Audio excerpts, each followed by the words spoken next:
트럼프가 그 한국에서 방위 분담금을 받아내는 것은 뉴욕에서 무슨 월세 받는 것보다 쉽다고 하면서 한국 방위 분담금을 10배로 올린다든가. 한국 머니머신이라고 그랬잖아요, 트럼프가. 누르면 나오는 맞아요. 현금 인출기래요. 통 크게 10배를 올려달래. 내가 무슨 물가 상승률이 뭐 5%, 6%하고 그냥 기겁을 하는데 10배를 올려달라는 그런 요구를 했어요. 주한미군 그리고 전작권 전환 문제 이런 게 있는데 오늘 그 전문가 모시고 얘기를 나누고자 합니다. 김홍철 장군 어서 오세요. 네, 안녕하세요. 김홍철입니다. 네, 안녕하세요. 반갑습니다. 기이한 얘기를 해주시려고 오셨어요. 네. 오늘 뭐 가벼운 얘기는 아니고요. 상당히 무거운 얘기고 그렇죠. 미래가 아주 달려있는 얘기라서 중요한. 무겁고 어렵지만 가볍게 얘기는 나눕시다. 그러시죠? 이 더위에 괜히 짜증난 얘기 나누면 안 되지. 그리고 우리 이제 상식적으로 국민들이 이걸 어떻게 이해해야 될까 또 하나의 식견을 우리가 제공해드리고 이렇게 보는 시각이 있을 수 있어요 하는 거 알려드리는 그런 거잖아요.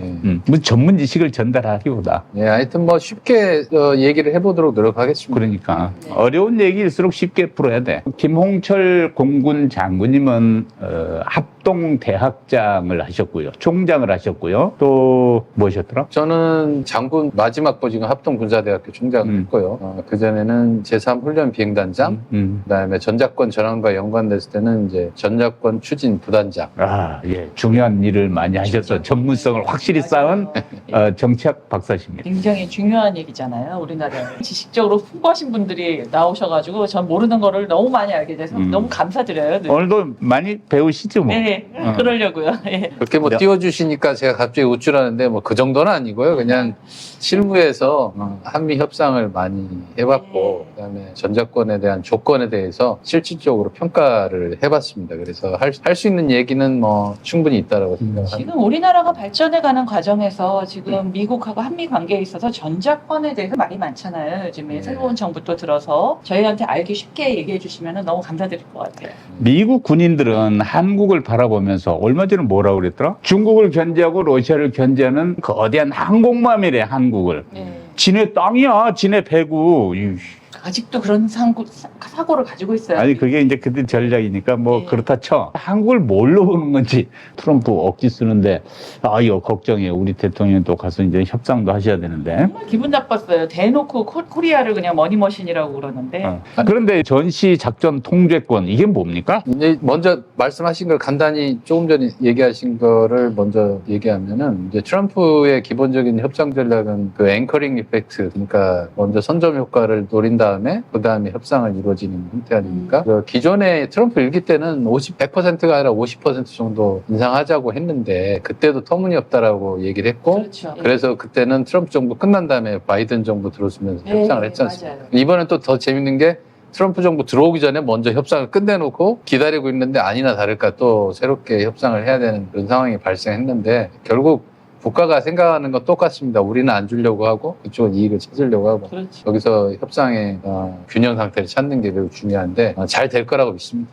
그리고 전시 작전 통제권 전환은 전쟁에서 이제 전쟁을 수행하기 위해서 작전을 시행을 하는데 그거를 어느 국가가 쉽게 말해서 통제를 하느냐 그런 부분입니다. 그래서 작전 정보에 관련된 부분이 주고요. 그 부대를 통제해서 전쟁을 수행할 수 있는 권한을 이제 전시 작전 통제권 이라고 볼 수가 있겠습니다. 그러니까 전시가 되면 군사 작전을 통제하는 권한을 미국이 갖고 있는데 그걸 우리가 이제 찾아와야 된다, 혹은 전환해 와야 된다 하는 얘기를 하려고 하는 거예요.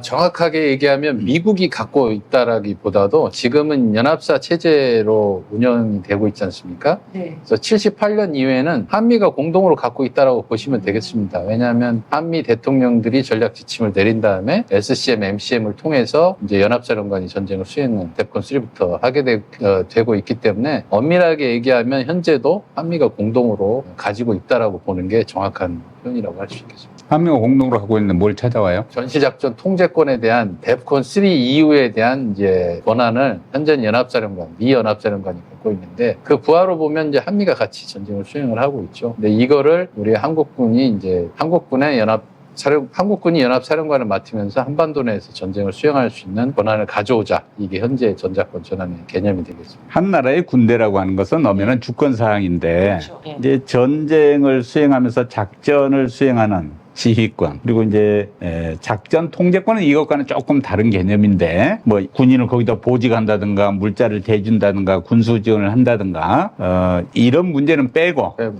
그 이제 군사력을 운용하는 네. 권한을 연합사령관 한테 위임해서 연합사령관이 수행하는 거를 그 연합사령관이 미군으로 보임돼 있으니까 이제 우리가 그 주체적으로 해야 된다는 얘기에서 이제 나오는 거예요. 나오는 건데 그럼 어떻게 해서 한번 지금 이 상태까지 왔는지 한번 스크린 해주면 좋겠어요. 그러니까 이제 북한이 쳐들어온 다음에 유엔 안보리에서 아주 빠른 결정을 했죠. 유엔 레졸루션 82호, 83호, 84호를 통해서 북한의 철수를 종용을 했고 그다음에 84호를 통해서 이제 유엔사 그다음에 전 세계적인 군대들이 모여서 한국을 지원하기로 합의를 봐서 그다음에 극동군 사령관인 메가더 장군이 유엔 사령관으로 부임하고 이승만 대통령은 처음에는 작전 지휘 일체를 이양한다라고 했는데 이제 그 개념 나중에 한미 합의 의사록을 통해서 작전 통제권으로 정확하게 바뀌었죠. 일단은 50년 7월 14일 우리는 작전에 대한 통제권을 메가더 장군한테 넘겼습니다. 그 이후로 물론 이제 우리나라가 어느 정도 군을 형성해가면서 뭐 대테러 작전이나 이런 부분은 우리가 조금씩 이양을 해왔는데 본격적으로 이양이 시작된 거는 전 연합사가 이제 창설이 될 때가 첫 번째고 두 번째는 이제 정전시 작전 통제권은 이제 94년 그 이후에 이제 전시 작전 통제권에 대한 전환이 이거는 국내뿐만 아니라 국제적인 상황에 따라서 조금씩 변해가고 있는 상황입니다. 그래서 크게 보면 우리가 제도적인 접근하면 이제 문서로 보면 지금 세 번째 전시작전 통제권을 이양하기 위한 문서를 지금 한미 간에 협의해서 마련을 하고 있는데 결과적으로 조금 전에 설명한 전시에도 한반도에서 전쟁을 수행할 때 작전 통제권을 누가 가지고 있느냐. 현재는 미 연합사령관인데 우리 한국군 연합사령관이 그걸 가져야 되겠다. 라고 그러면 어떻게 전쟁을 수행하느냐고 같이 여러 가지 조건이 있는데 그 조건을 지금 충족하는 단계라고 보시면 되겠습니다. 그러니까 평자권은 우리나라가 이제 환수를 했는데 전자권이 아직 안 된 거죠. 그렇죠. 평시 작전권은 우리가 환수했다 그랬어요. withdrawal. 그런데 전자권은 전환한대. 전환이란 말은 트랜스퍼 혹은 트랜지션 뭐 이런 표현일 텐데 원래 우리가 갖고 있던 거 주었다가 다시 가져오는데 왜 환수를 안 하고 전환이라고 하죠? 그러니까 이제 우리가 한미 상호 방위 조약을 맺은 상태 아닙니까? 그 이후로 한미동맹이 체제가 유지가 되고 있는 상태에서 1978년 이제 연합사 체제를 우리가 한미 간에 합의를 해서 만들게 되지 않습니까? 그럼 쉽게 말하면 한미가 같이 국토방위를 하고 있다라고 보는 그렇죠. 거죠. 근데 여기에 장이 현재는 미군 연합사령관 되고 있고 그 외에 뭐 유엔 사령관, 뭐 주한미군 사령관, 주한미군 선임장교 역할을 4개의 캡을 쓰면서 연합사령관이 일을 하고 있는 상태입니다. 그렇지만 이 사람이 하고 있는 거는 우리나라 전시에 우리나라 전쟁을 지휘하는 그런 권한을 가지면서 일을 하고 있는 거죠. 그러면 왜 환수가 아니고 전환이냐? 만약에 환수를 하면 쉽게 말하면 너희들 나가. 우리 혼자 할게. 문제가 되는 게 한미 상호 방위조약부터 방위조약을 유지를 해야 되느냐 이런 문제부터 얘기가 되고 그러면 연합사를 폐지를 해야 되느냐 이런 문제하고 같이 되는 거죠. 그러면 환수라는 말은 현재의 그 연합사 체제를 유지하는 개념에서는 맞지 않다. 그래서 연합사 체제가 유지가 됐는데 새로운 한국군 장성이 지휘를 하는 연합사 체제로 트랜지션으로 가는 개념이기 때문에 이거는 우리가 환수하는 게 아니라 자연스럽게 이전한다, 전환한다 그런 개념이 더 적절하다고 할 수가 그런 있겠습니다. 의미군요. 그러면은 이제 전자권 전환이 원래 언제까지라고 돼 있었죠? 그러니까 한반도의 평화 상태가 유지가 되고 네. 우리나라가 이제 독자적으로 자주국방을 할 수 있는 그런 네. 상황이면 되겠죠. 지금 현재로는 곤란한가요? 그렇죠. 지금은 국제적으로도 우리 주변국인 그 중국의 부상이 일어남에 따라서 미국도 떠나지 못한 이유는 미중 패권 경쟁이 2010년 이후로 아주 심화가 그렇죠. 이루어진 상태에 있고 더 저는 위험하다고 보는 게 북한이 지금 러시아 우크라이나 러시아에 전쟁에 네, 맞아요. 북한으로 하여금 동맹이란 개념은 이제 중국, 러시아였는데 동맹의 개념이 차츰 사라져가는 북한과 러시아, 중국과의 동맹 개념이 사라져가는 그런 위치에서 한미 동맹은 강화가 되는 상태였죠. 근데 북한은 이번에 러우 전쟁을 통해서 아주 밀착 관계, 그다음에 포괄적 조약도 맺고 전쟁을 또 같이 했다라고 하면 이제 혈맹 관계. 북러 그러네요. 혈맹의 관계를 가지고 돌아온다라는 거죠. 그런 상황에서 우리는 거꾸로 전자권 전환을 하면서 연합사를 폐지하거나 뭐 독자적으로 하겠다라고 얘기하는 거는 주변의 위협을 정확하게 평가를 못하고 진행한다라는 거죠. 그래서 오히려 한미 동맹을 강화를 하고 전자권 전환의 형태도 병렬형이 아닌 현재 체제를 유지한 상태에서 통합형으로 진행을 하는 게 더 좋겠다라고 저는 보는 거죠. 네.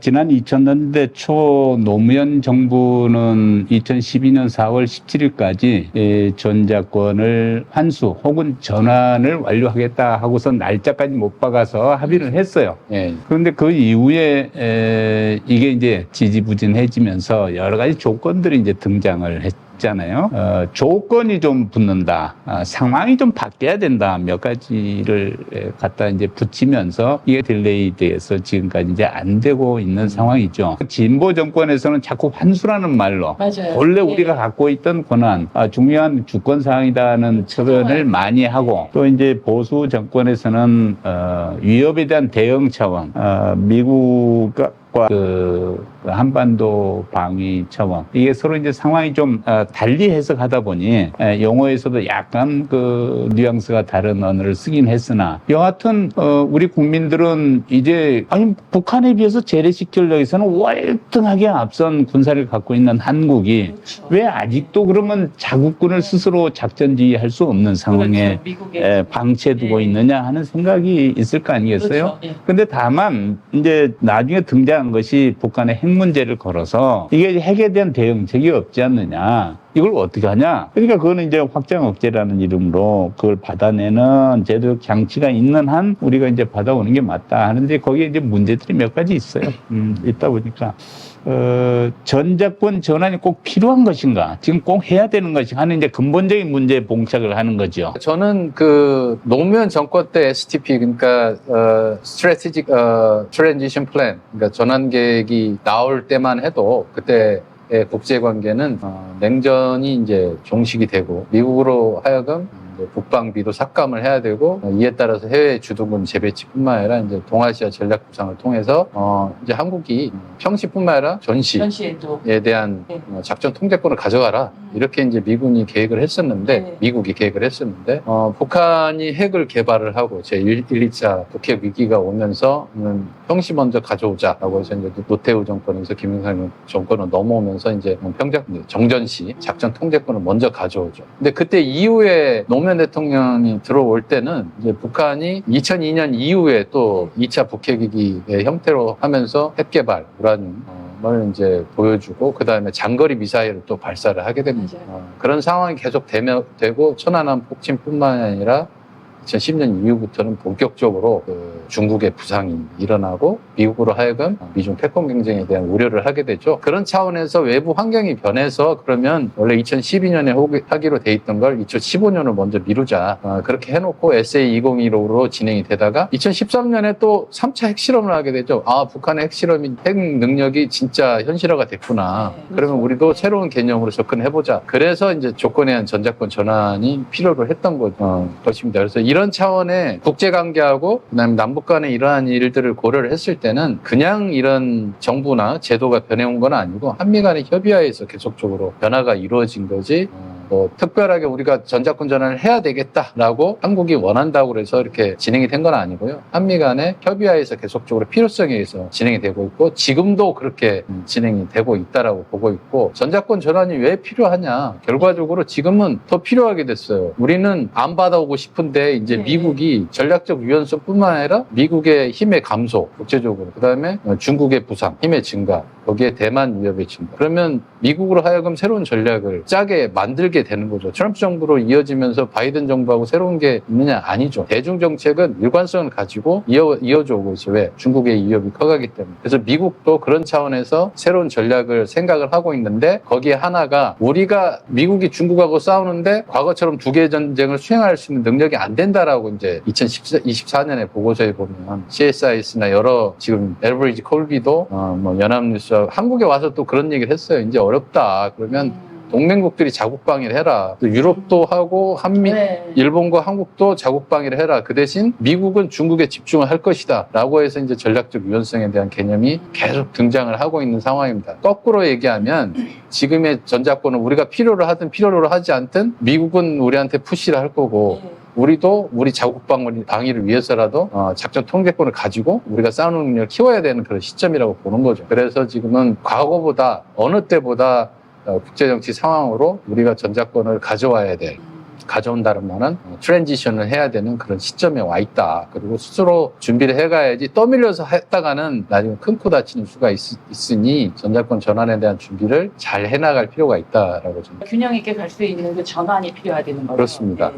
미국은 뭐 한국을 위해서 한없이 그 아름다운 희생을 하고 있는 프리덤 파이터로 인식이 혹시 되고 있나 싶어서 내가 우려가 있어서 그러는데 미국은 그래 가지고 하는데 한국이 아니에요 이건지 한국은 달래는데 야 위협이 있어 요 주변이 진짜 심상치 않아 해서 아직은 안 주려고 하는 건지 어떻게 보세요? 저는 이제 우리나라가 그 상호 방위 조약을 맺은 이후에 제일 크게 발전한 게 제도입니다.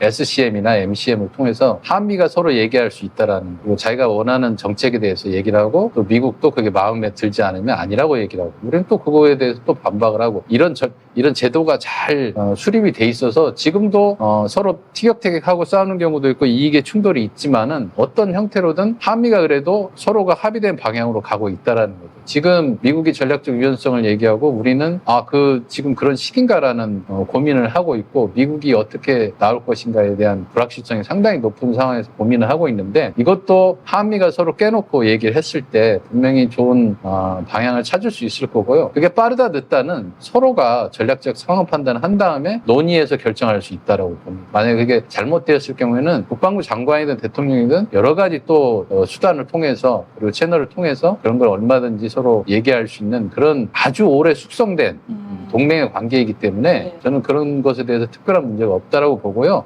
전작권 전환도 뭐 서로 얘기를 하다가 아니다 맞다. 뭐 이번에 뭐 브런슨 연합사령관 쇼컷을 얘기했지 않습니까? 네. 지금의 조건 충족을 충분히 해나가면서 하는 그런 전작권 전환이 이루어져야 된다라는 그런 의미에서 얘기를 한 거지 전작권 전환을 하면 안 된다라는 그런 의미는 아니다라는 거죠. 그래서 한미 간에 이 전작권 전환에 대해서 뭐 서로 이견은 있을 수 있지만 그건 얼마든지 제도를 통해서 해결이 가능한 상황이다. 라고 말씀을 드릴 수도 있습니다. 근데 전작권 전환에 관한 그 시각들을 아주 요약하면 조건이 안 돼서 우리가 못 줘. 너희 어린애야.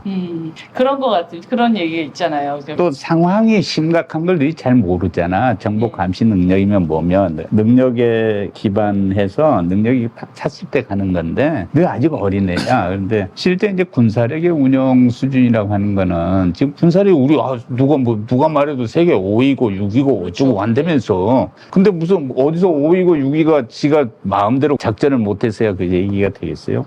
그러면 궁에서 나오는 말이 북한에는 핵이 있잖아 이거요. 맞아요. 그런데 미국이 보는 한국의 전략적 위상 중국 견제하고 러시아 견제하는 거대한 항공모함이라는 거예요. 네. 그리고 또 지금 그 유럽에서 모두 다 전력을 아시아다 쳐박았단 말이에요. 온통 중국 봉쇄로. 이게 최근 뭐 이루어진 중국의 부상을 견제하지 않고는 미국이 밀리겠구나 그렇죠. 하는 이제 네. 상황 인식에서 네. 그리 된 거 아니에요? 인도, 호주, 일본, 한국을 포함하는 중국 대응 전략이 그렇고 이런 것들이 이제 어떻게든 중국을 견제해야 되는데 한국을 그 기지는 가져야 되는데 하여튼 여러 가지 이유들을 들어서 미국은 안 주고 싶어 하죠. 제가 이제 실질적으로 조건 검증을 했었고 한미 간의 그 하나하나 아이템 이게 수백 개의 아이템을 가지고 평가를 합니다. 한미 간 또 그 분야에서 전문가들이 각자가 생각하는 거를 논의를 해서 거기에 대해서 점수를 또 부여를 하고 충족이냐 비충족이냐 몇 점부터 충족이냐 이런 부분까지 아주 상세하게 한미 간에 서로 논의를 하고 있습니다. 근데 이제 우리가 1차적으로 논의를 했는데 에이브람스 사령관이 또 다시 한번 기준을 또 설정하면서 그때 박한기 의장님하고 그 기준에 대해서 논의하고 또 해서 아주 상당히 세밀하게 진행을 해오는데요. 거기에 조건 1에 보면 이제 한미에서 한국이 연합방위를 주도할 수 있는 핵심 군사 능력. 이거는 한국이 전력 발전 계획에 의해서 이미 다 충족을 했고요. 그것뿐만 아니라 이제 브리징 캐퍼빌리티 보안 능력이라고 해서 미국이 한국한테 너희들 계획에 몇 년도까지 이걸 충족할 거야라고 해서 그 계획을 이렇게 또 서로 공유를 하는 그런 그 능력이 있습니다. 이거는 미국이 보기에 너희들 한국이 가져가야 돼. 근데 그 능력도 우리가 이미 가져왔고 너희들이 전자권 전환 이후에도 우리는 지속 능력이라고 미국이 계속 지원을 해줄 거야. 근데 우리가 능력에 대해서 지속 능력도 우리가 가져왔어요. 예. 그 중에 대표적인 예가 정찰 감시 능력이죠. 우리가 이미 정찰 위성 4개를 5개를 띄우고 소소형 위성도 2032년까지 100여 개 이상을 또 띄우고 그거는 이미 우리가 전력 발전 계획에 들어간 거예요. 그래서 사람들이 우리가 정찰 감시 능력이 부족하기 때문에 전자권 전환을 할 수 없다. 그거는 옛날 얘기고 지금의 우리의 국방 능력이나 전력 발전을 해왔던 능력을 보면 미군이 감탄할 정도예요. 우리가 K국방이 그냥 맞아요. 뭐 이루어졌습니까? 그럼요. 예. 군사력 보유 능력은 세계 1위예요. 우리가 네. 북한 때문에 그럴 수도 있겠지만 그런 수준까지 왔기 때문에 우리가 전자권 전환을 능력에 대한 조건에 대한 능력을 우리가 충분히 논의를 하고 어느 정도 이루어졌다. 근데 문제는 조건 2죠. 북한의 핵 능력에 대해서 우리가 이제 초기 대응 능력, 킬체인과 KMD 플러스 KMPR인데 거기에 있어서 우리가 재래식 능력으로 대응할 수 있느냐 항상 이게 퀘스천인데 지금까지는 이제 우리가 핵에 대응하기 위한 연합작전 능력을 안 가지고 있었는데 그거를 이제 우리가 CNI, Conventional Nuclear Integration Operation을 할 수 있는 그거를 한미연합으로 지금 협의를 하지 않습니까? 이를 통해서 조건 2까지 이제 충족이 되죠. 그렇게 되면 조건 3가 이제 전자권 전환을 할 수 있는 그런 환경이 되느냐 여기가 제일 중요한 거죠. 근데 저는 환경 자체가 중국의 부상이나 대만 문제 이슈 전략적 유연성 여러 가지 문제가 지금 예민한 문제가 걸려있기 때문에 대략 우리가 추진해야 될 때는 트랜지션 자체는 자강력을 기반으로 한 트랜지션을 우리가 해야 된다라고 보고 있고요. 하대 통합형으로 연합사 체제를 유지한 상태 미래 연합사령부 체제를 유지하는 형태로 가면은 전자권 전환은 한미가 협의하에 충분히 이루어질 수 있다라고 기한 내에 이루어질 수 있다라고 보는 거죠. 그래서 미군이 안 주고 이거의 문제는 조건을 까다롭게 하느냐 안 하느냐에 대해서 약간의 오해가 있을 수 있는 그런 부분이 있다라는 것 뿐이지 실질적으로는 한미가 협의하에서 진행이 된다라고 그렇게 보는 게 적절한 표현입니다.